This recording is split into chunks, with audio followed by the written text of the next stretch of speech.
Hello, Year 9. Welcome back. Well, sort of. Welcome back to learning. And in this new term, the first topic for your learning is the study of spoken language. Now, the study of spoken language is going to be a unit on your GCSE when you get to that point. So you're preparing now for something very specific and practical, and the language that you're going to use to talk about spoken language in this unit is the same language you're going to use to write about it when you're in year 11 and 12. And so at first I want to mention, what is spoken language? Well, it's exactly what it sounds like. You will be analyzing not the words in a novel or in some other nonfiction text. You'll be analyzing the words that are spoken by someone, and you don't just analyze which words they choose, but how they speak the words and what that says about them and the situation that they're in and their purpose and their audience. Okay, so that's really where we're headed. So it's to talk about the way that people speak and the strategies they use and the language choices they make. All right, so that's just sort of trying to help you build a big picture understanding of where we're going. We're going to be listening to some speeches and reading the transcripts of them and analyzing them. In other words, looking closely at them to understand them better. Okay, but what we're going to start with now is just a glossary of some spoken language terms that we're going to be using. And I think as we look at these terms, it will start to become more clear. Okay? So when we talk about the structure of a speech or the way it's organized, okay, we often talk about the beginning of the speech, the climax of a speech, or the high point of excitement, okay, or the ending, often with a short, dramatic last sentence. When we talk about spoken language, we talk about pauses of different types. First, we have hesitations. They can be silences, or the hesitation can be made with a filler word. Words like well.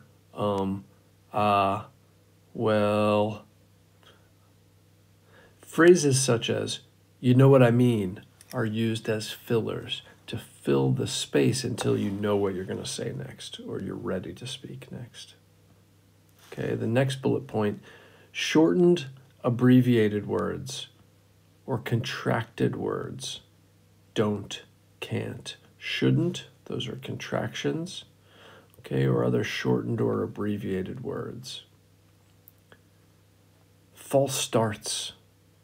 So the speaker stops to rephrase, rethink, or clarify. For example, I start to, but what I really want to say is, okay, do you see how I started in one direction and changed partway through? Hedges. Speakers often qualify or soften what they say using words or phrases such as perhaps, often, do you mind, if only. Hedges are sometimes called softeners because they make statements seem less harsh or aggressive.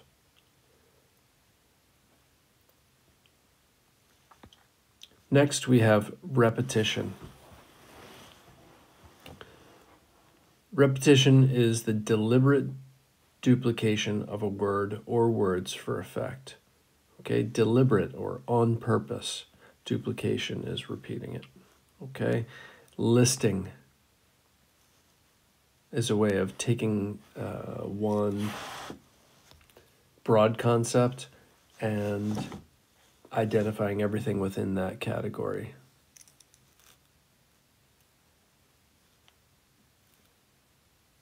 So instead of just saying groceries, you might list what you actually picked up.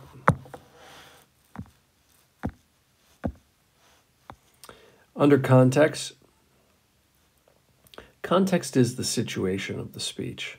Okay, so to speak at a wedding is a very different context or situation than to speak at a funeral, or to speak at someone's birthday party, or to speak at a political rally. So it's important to know what's the purpose of the speech. Why is the speaker delivering the speech or the dialogue? Now, this next word is a fancy word, idiolect. Okay, idio meaning individual. Okay, so it's each individual's unique and distinctive way of speaking is their idiolect, and that's made up by their accent, their dialect, and their identity. And we'll unpack what those words really mean as we go.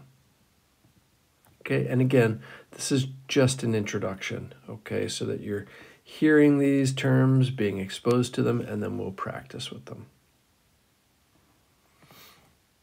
Time, okay, time is an important context. When something happens, okay, how long it takes place. So if I have a very short period of time to give my speech, that impacts the way I talk. If I talk right after an exciting football match, that may impact, that timing may impact, okay? Place.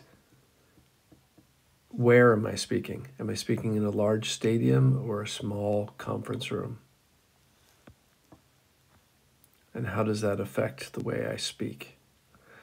Am I using standard English or non-standard English? You might think of that as correct English or some variation of that. Again, we'll talk more about that. Accent shows your regional or social identity. You know I'm speaking with an American accent. We could be even more specific. Where in the United States am I from? And that determines how I talk. If I were from a different part of the States, I might speak a little bit differently. Standard English.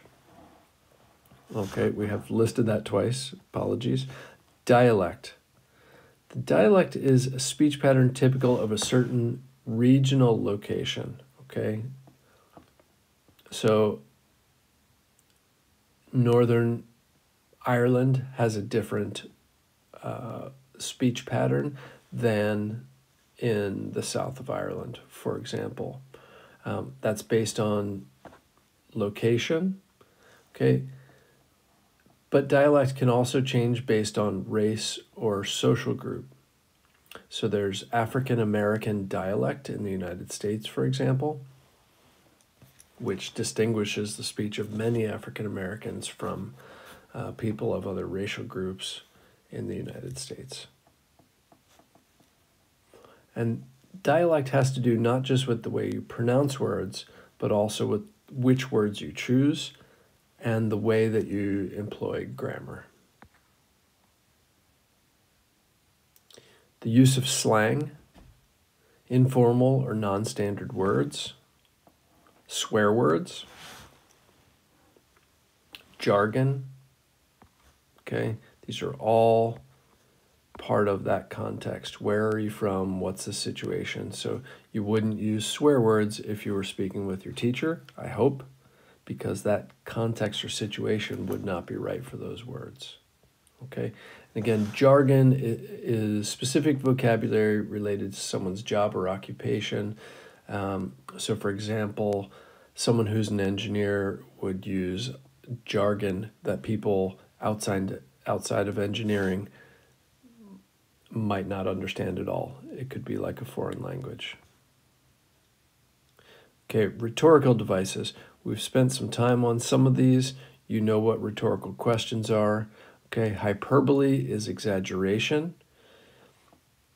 Imagery is when you create a picture, an image with your language. For example, with a simile, his eyes were like flames. A metaphor, his eyes were flames, not like flames, were flames. Personification, the flowers were dancing in the wind. Flowers don't dance. People dance. Alliteration, repetition of the same consonants. Harry hurried home with his heavy homework books. Onomatopoeia, formation of a word from a sound associated with what is named. For example, cuckoo or sizzle, crash. You can hear the breaking glass. Strong verbs. Okay, verbs describe movements, actions, feelings, thoughts, sensations, gestures. Imperatives or commands. An imperative is a command. Do this, do that. Read, run. Dominant words or phrases which are deliberately forceful and tell the audience what to do. Superlatives like best, worst, perfect, unique, to elicit a response. Emotive language and rule of three. These are all terms that we studied in the last part of the year. Now, we're approaching the end here. Stay with me. And again, I thought it might be easier for me to read through this with you and give a little bit of definition rather than just you reading it yourselves. Speech variation, okay. You can change your voice, your volume, which is how loud, your pitch, okay, the degree of high or lowness in your voice, okay, whispering. Emphasis or stress on certain aspects of your sentence. The tempo or the pace is the speed at which words or ideas are delivered. Tone is the attitude or mood communicated in the mood of the speaker and the way they speak.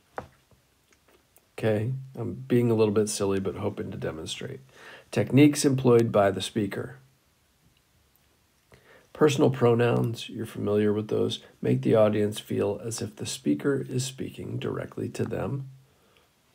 Referring to people by name makes the audience feel as if they are special and therefore will be more inclined to listen, believe, and act. Humor and sarcasm, language that's lighthearted, funny, witty, and causes the audience to laugh and to be at ease, okay, but are also appropriate for the context. An anecdote is a brief story about a real event or experience, not to be confused with an antidote, which is a cure for a poison or something.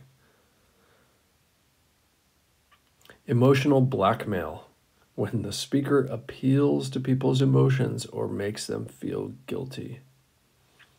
So, for example, if you don't donate, what kind of person will you be? Digressions, steering away from the topic, often used to give a new approach or perspective. Okay, when I digress, I might move away from the main topic. Terms of endearment, calling someone love or darling. Guilt trip, that's associated with emotional blackmail above. Okay, and finally, contrasts. If you're referring to images of black or white, love or hate, heaven or hell. Okay, that's another item, in this techniques employed by the speaker. Okay, a lot of which you've already learned. Okay, I hope that helped. This is a document you can come back to and a file you can come back to and listen to.